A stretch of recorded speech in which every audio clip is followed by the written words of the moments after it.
મકસૂદ નામના વિધર્મીએ મુકેશ નામ ધારણ કરીને યુવતીને ફસાવી હોવાની ઘટના બનતા સમગ્ર પંથકમાં ખળભળાટ મચી જવા પામ્યો છે। આ યુવક 4 વર્ષથી યુવતીના સંપર્કમાં હતો અને લગ્નની લાલચ આપીને શારીરિક સંબંધો પણ બાંધ્યા હતા।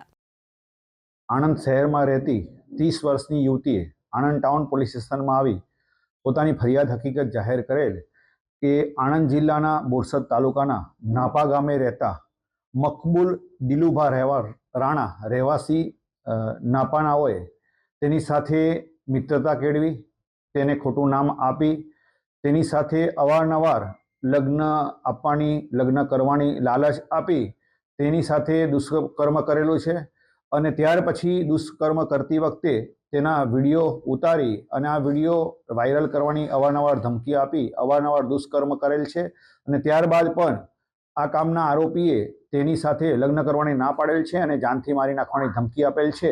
તે બાબતે ફરિયાદ હકીકત આપતા આ બાબતે આણંદ ટાઉન પોલીસ સ્ટેશનમાં ગુનો રજીસ્ટર કરવામાં આવેલો છે।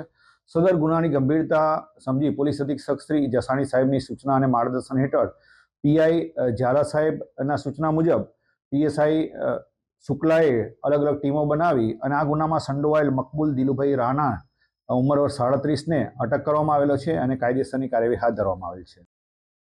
ઉલ્લેખનીય છે કે મકસૂદ નામના આ નરાધમે મુકેશ નામ દર્શાવીને 30 વર્ષીય અપરિણિત યુવતીના સંપર્કમાં આવ્યો હતો।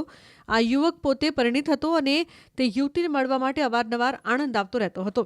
જો કે યુવતીએ સમગ્ર મામલે તપાસ કરતા જેની સાથે તે પ્રેમ સંબંધ રાખીને બેઠી હતી તે શખ્સ મુકેશ નહીં પરંતુ મકસૂદ નીકળતા ચોંકી ઉઠી હતી। પોલીસે સમગ્ર મામલે વધુ તપાસ હાથ ધરી છે।